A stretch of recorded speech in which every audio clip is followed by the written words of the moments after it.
Lucky Land Slots, you can get lucky just about anywhere. Dearly beloved, we are gathered here today to... Has anyone seen the bride and groom? Sorry, we're here. We were getting lucky in the limo and we lost track of time. No, Lucky Land Casino, with cash prizes that add up quicker than a guest registry. In that case, I pronounce you lucky. Play for free at LuckyLandSlots.com. Daily bonuses are waiting. No purchase necessary. Void where prohibited by law. 18+. Terms and conditions apply. See website for details.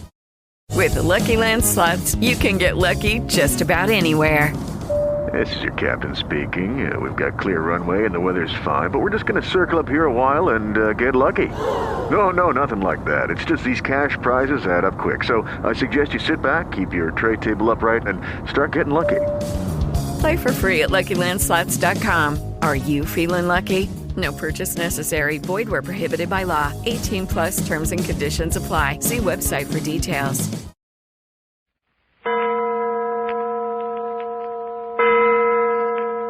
Adventures by Morse. Carlton E. Morse presents The Cobra King Strikes Back, featuring Captain Friday. If you like high adventure, come with me. If you like the stealth of intrigue, come with me. If you like blood and thunder, come with me.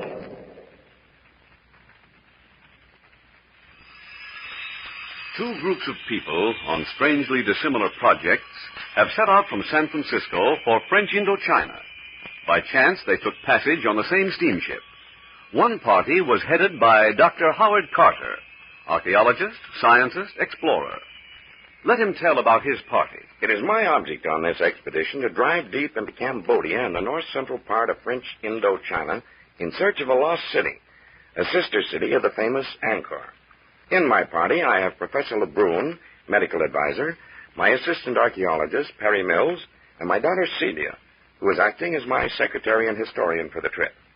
Oh, yes, likewise with us is a young Khmer student, Tok Kwan. Strangely, on the steamship, we met an old friend, Captain Bart Friday. But let Captain Friday speak for himself. Yes, my right-hand man, Skip Turner, my secretary, Patricia Young, and I are doing a bit of a job for the French government for a change.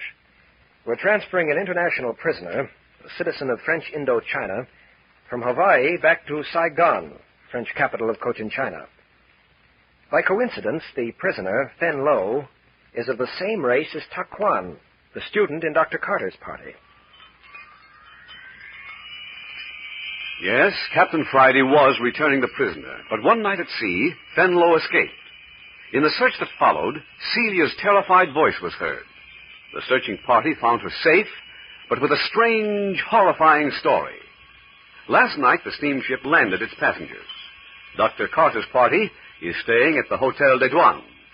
And now, on this hot bake-oven morning, the members are seated at an outdoor sidewalk table under the arches that mark the hotel's entrance. My, Celia. What a complexion. I was never so pink in my life, Professor Lebrun. Oh, it's quite apparent that some young man has been whispering in your ear. Don't be absurd. It's the heat. Drink your cool mixture there and you'll feel better. Oh, and then I'll perspire, Father. Perspiration, my dear, is all that saves white people out in this country. Daquan, I actually hate you. You look so cool and comfortable. You do not need to envy anyone, Miss Celia. There you are, Celia. Daquan always says the nicest things, and I actually think he means them.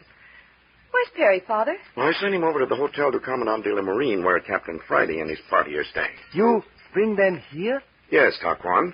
I want to get this business of Fen Lo's disappearance settled, so that we can start north into the interior of Cambodia at once. But I know nothing, Doctor. You mean about the disappearance of Captain Friday's Cambodian prisoner? Yes. He's thoroughly convinced that Tok Kwan holds the key to the mystery.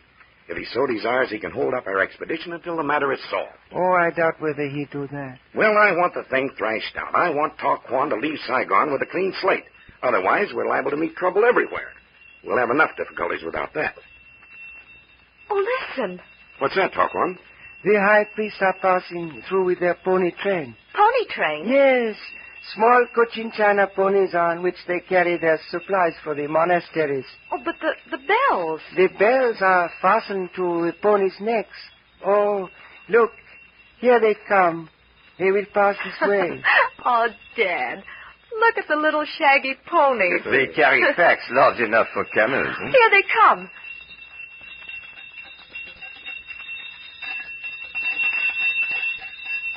Oh, golly, they were cute. And the monks in their black habits and their faces covered, like something out of 1001 Nights. They move right along in the heat of the day. Yes, the only thing in the whole country showing any animation. Hardly a creature moving on the streets. Well, here comes Captain Friday's party. Uh-huh. Skip Turner and Patricia. Captain Friday does all right for himself in the way of secretaries. Oh, I'm crazy about her. On the later part of the voyage over, I noticed Perry Mills seemed to feel the same way. Oh? Why shouldn't he? You and Patricia seem to have grown very fond of each other. Oh, yes. I wish you were going into the interior with us. So you found the energy to walk out in this sizzling heat, Patricia. I've got a slave driver for a boss. Where he goes, it's expected I tag along. Morning, Miss Carter. Doctor? Hi, Professor LeBrun. Oh, Skip Turner in pith helmet and white ducks. That's me. Just what the ladies ordered. What about something cool to drink? Oh, definitely. I'd like something with lime or mint in it. Oh, let me get the drinks for the crowd. We have to go to the bar at this hour. Oh, never mind that. Of course, everybody wants something. I'll take Skip along for company. I'm your man. Well, come along. Oh, by the way, Dr. Carter, may I borrow Taquan in about a half hour? Yes, of course. I've got a star sapphire spotted in a shop down the street. I like the stone, but not the price. I thought perhaps Taquan could talk his fellow countrymen into being more reasonable. Will you do that for the professor, Taquan? With pleasure. Oh, good. Oh, come along, Skip. We'll get the drinks. Yes, sir. I saw something tall and pink and frothy. I think I'll order a quart of it. And, Captain Friday, I want this matter cleared up once and for all. I intend taking Taquan with me into the interior, so if you have any charges to file against him, will you please discuss them with me here and now and see if we can't come to some understanding. Once the thing gets into the hands of the French government out here, there'll be no end of red tape. No, Dr. Carter, I have no charges to file against Taquan. I know in my own heart that he had something to do with the release of Fenlo, my prisoner. But I have no proof. None whatever. Then you don't intend taking any action that will hold up my expedition? I intend keeping Taquan under observation. Dr. Carter, will you permit me to ask Taquan one question? Why, certainly. It's his privilege to answer or not. Taquan. Yes? Taquan, is Fenlo dead? Miss Celia has told you? Never mind what Miss Celia told me. I'm asking you. Is Fenlo dead? Captain Friday, I cannot answer that. Won't you mean? No, I cannot. Why not? For the same reason you cannot. I do not know. Miss Carter. Yes, Captain Friday? Miss Carter, will you go over your whole story again for me? You mean the night your prisoner escaped on the ship? Yes, please. Well, it was stuffy in my cabin, and I wasn't a bit sleepy, so pretty soon I slipped out of my room and down on the lower deck where I'd found a nice little corner out of the breeze and still could be quite close to the rail. Yes, yes. Well, I was in a shadow and awfully comfortable. Anyway, I hadn't been there very long when I must have dropped off to sleep. You know how it is with the throbbing of the engines and the swishing of the water. And then what happened? Well, the next thing I knew, I was wide awake. There was a dark figure standing by the rail, almost in front of me, not 10 feet away. And he was making the most blood-curdling wail. The Khmer death chant. Yes, Dad. But he stopped for a moment, and it was very still. Then he began again, and suddenly I saw the blade of his knife in his hand. Just a flash of it in the moonlight as he raised it and struck himself with it. Are you certain he plunged it into himself? Oh, he must have. His knees sagged, and he had to hold himself up. That was when I screamed. Yes. Now, think very carefully. What happened after that? Well, he crawled up on the rail, and then for the first time, I noticed there was something lying on the deck. A duffel bag or something. He pulled it up after him, onto the rail. Was it tied to him? Oh, there was a rope on it, but I couldn't be sure whether it was fastened to him. Did it seem very heavy? Well, it must have been. He had an awful time getting it up. And then both he and the bag plunged over the side. Is that it? Yes, sir. Just as Father and Perry ran down the deck. Here come drinks for everybody. First, Professor LeBrun. We met Perry Mills, and the two of them went down to take another gander at that Star Sapphire. All right, pick your drink. There's them that likes theirs frosted, and there's them that likes them iced. Oh, Skip, you shouldn't have brought me any more. I haven't finished this one. Keep it. You'll need another and another and another to keep the little red devils away. Here you are, Captain. Oh, which one for me? Why, both of them. A green one and a yellow one. Thanks for nothing. Taquan. Yes? Taquan, would you have any objections in assisting a friend to commit suicide? If it was his will, no. Sure you wouldn't. I know you guys. You wouldn't have any objection to doing the job yourself either if you thought you could get away with it, would you? It would depend most certainly upon the circumstances, Mr. Skip. There's sure a lot of queer setups in this man's country. Have you felt it too, Skip? Felt it? I've seen it. Look out there in the street. All them kids practically as raw as the day they was born. Well, but that doesn't mean that they're peculiar, Skid. That's just a custom. You know, after all, man suits his character, his customs, and his mannerisms to his environment. Well, that's okay with me. They could do all that and still keep the shirts on, couldn't they? No, seriously, though. There is a strange atmosphere hanging over Saigon. Something secretive, something smoldering. And I'm not just talking about the mysterious East. It isn't the port of Saigon alone, Patricia. It's the whole of Cambodia. A veil of uncertainty, the sense of danger. How exciting. What kind of danger, Dr. Carter? Well, don't you remember me telling you aboard ship how legend has woven a strange story about this land?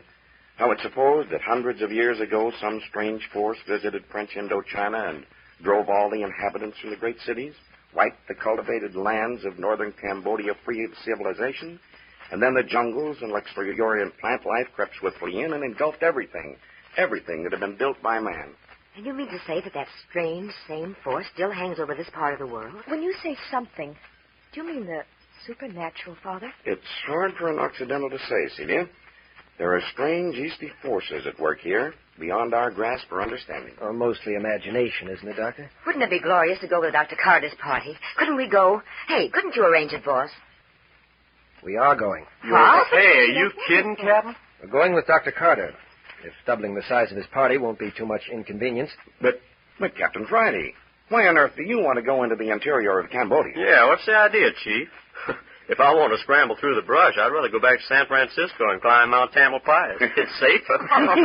Shame on you, Skip. I thought you were a fire eater. Sword swallowing's my specialty. No, Carter, I'm serious. Well, Captain, this is most astonishing. Taquan, what's wrong? No. What's the matter? No. They must not go. Wait, what do you mean? I take you. I guide you many strange places. These others, they must not go. Don't want me along, huh? Well, that's just too bad, Taquan, because I'm going. It is for your own good, I warn you. Now. Yeah? You mean we're sticking our necks out if we go? I cannot be responsible. Hey, Captain, I think I would like to go along on this trip. Sounds interesting. It's all settled. Dr. Carter, I'll stand our share of the expedition expenses. I'll guarantee that there'll be no interference with your scientific work. Under those conditions, I'd be delighted to have you. Patricia, did you hear that? You're going along. Wonderful.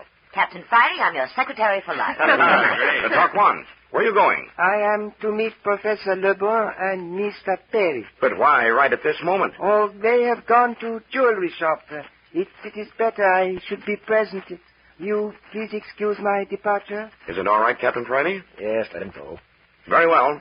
We'll expect you back for lunch. Yes, one always return at feeding hour.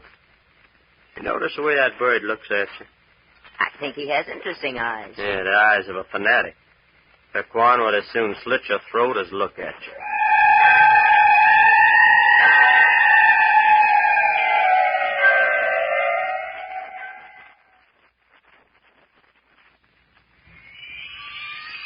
In the courtyard of the typical Saigon hotel on the coast of French Indochina sit Captain Friday, his right-hand man Skip Turner, and the famed archaeologist Dr. Howard Carter. Outside the terrace, the sun is blazing and smoldering. Within the cool shade, Captain Friday is unfolding a plot of intrigue. Dr. Carter, there's something very, very peculiar going on in Cambodia at the present time. You've seen something?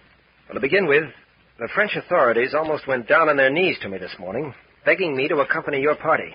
Well, that's strange. Hey, you mean we got to be an armed guard? No. At least I don't think there's danger for your party, Dr. Carter. It's something else. If it was dangerous, they'd simply forbid you to go north.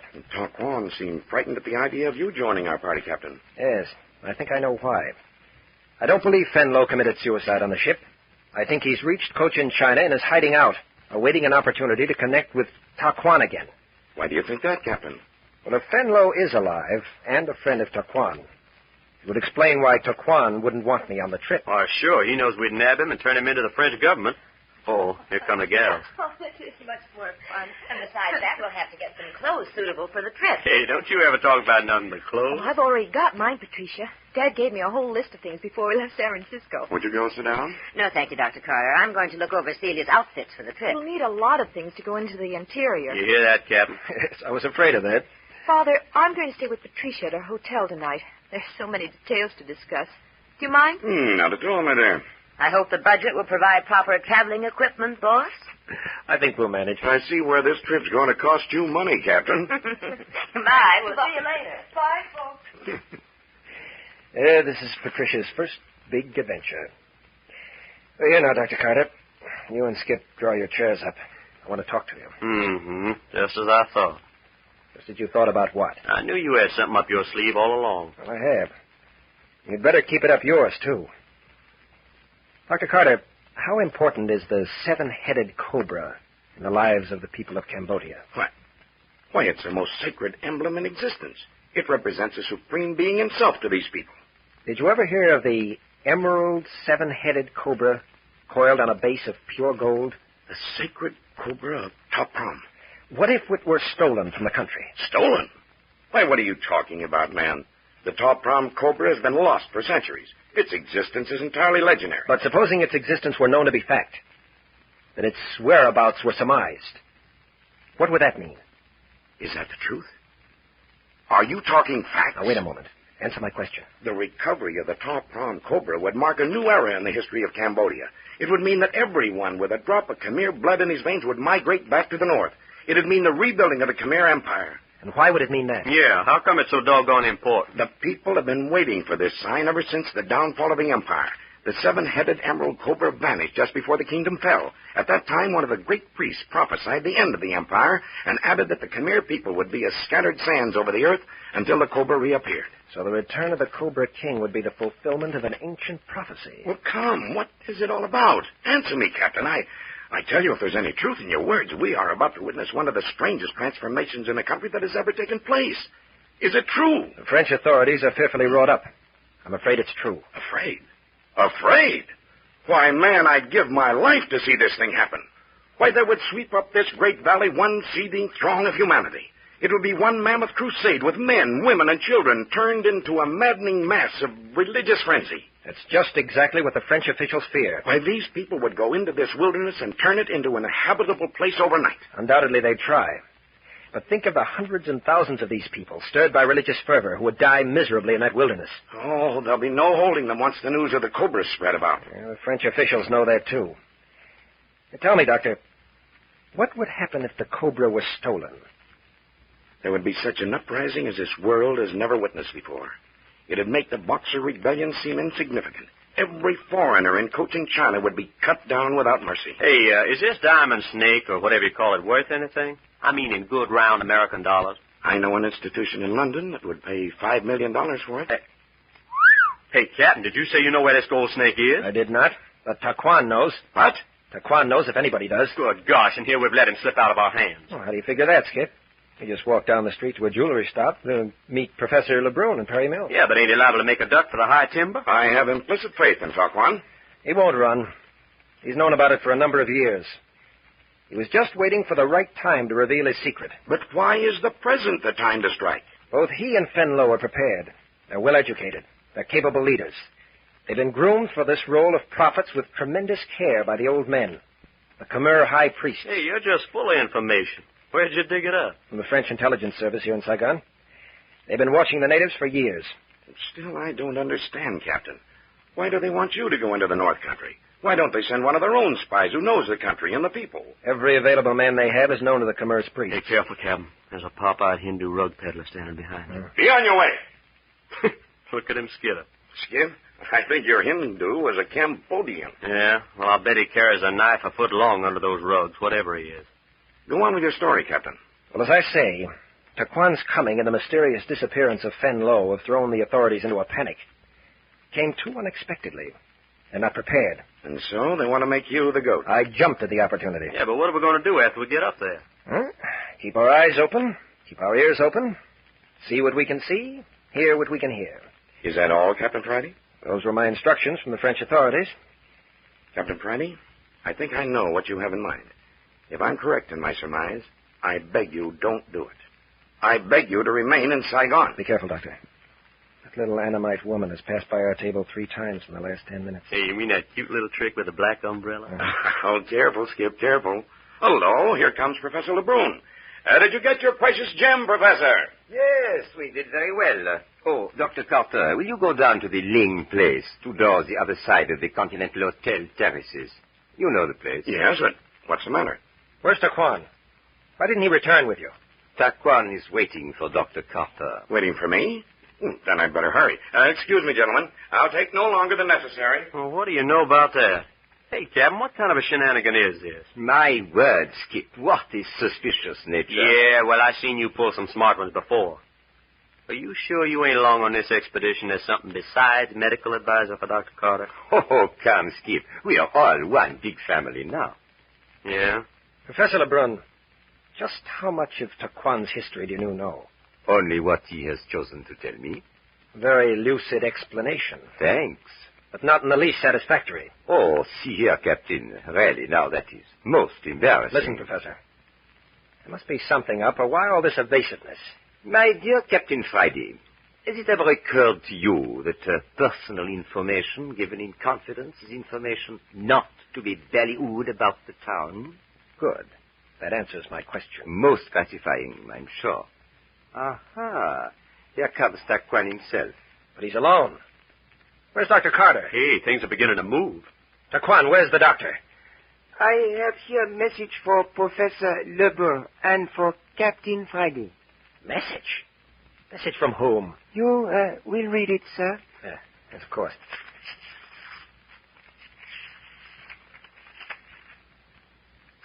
Taquan, what does this mean? I know not what is in message. Lebrun, do you know anything about this? Not having seen it. Well, read it. Well. It looks like Dr. Carter's in an harem. Hey, what's the matter? What are you talking about? The message is from Dr. Carter. He says he's leaving immediately from Angkor Wat. The party is to follow at once in charge of Captain Friday and myself. Gone? Dr. Carter's gone? Why? My dear sir, I haven't the slightest idea. Taquan, who'd he go with? The Captain Friday was quite right. Van Loo is not dead.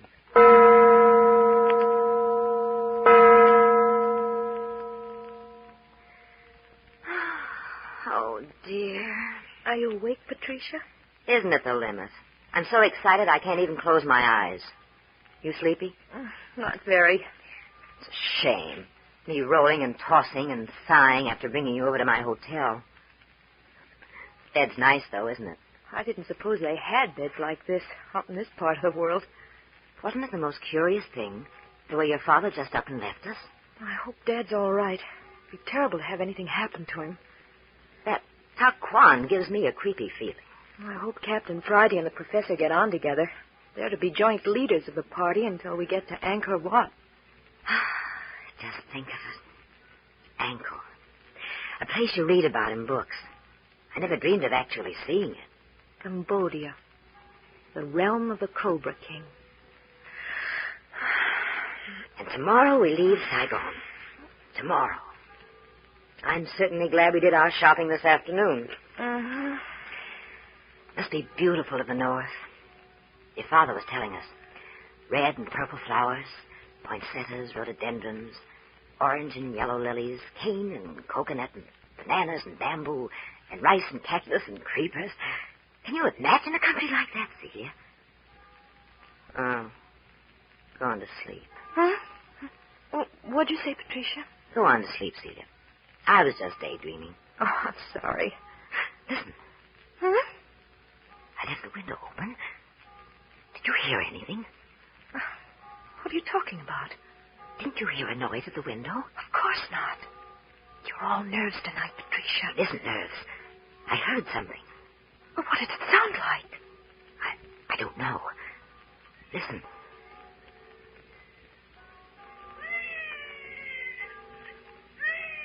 Well, I don't hear anything. Just the usual night noises, baby crying, that sort of thing. That isn't what I mean. There.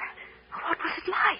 Kind of, I don't know, like the wind or rustling of paper or something. Well, we're only one story off the street. We're liable to hear almost anything. Keep quiet. Listen. There. Patricia. Sounds like steam escaping. Hush, Patricia. Patricia, do you know what that is? No. Patricia, there's a cobra in this room. Mother, a snake? Yes. Look there in the moonlight. Please don't scream. Don't put your hand over my mouth. You mustn't scream. You mustn't. Oh, what's that? Look. Watch the cobra. It's raising its body. Oh.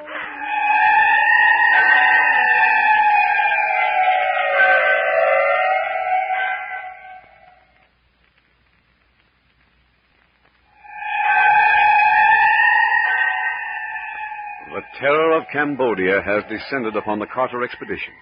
The Cobra, emblem of the ancient Khmer civilization, has raised its head in defiance against this party of invading Americans. And it wasn't until Captain Friday, his secretary Patricia, and the reckless Skip Turner joined the expedition that trouble began. You have just heard the second chapter of The Cobra King Strikes Back, a new thriller in the series of Adventures by Morse. Next week, you will hear Chapter 3, entitled The Mad King of Anchor, which will take you deeper and deeper into the jungles and into the sinister intrigue of French Indochina.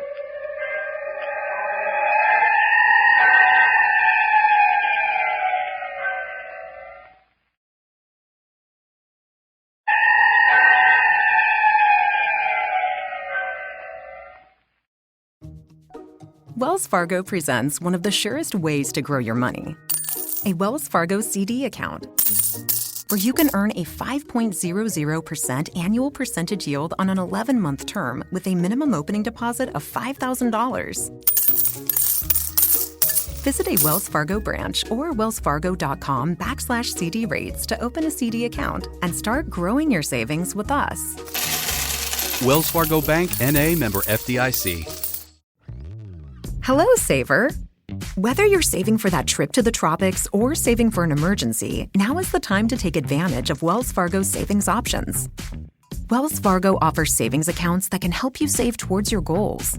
So, what are you saving for? Visit a Wells Fargo branch or wellsfargo.com/save to open a savings account today. Wells Fargo Bank, N.A., member FDIC.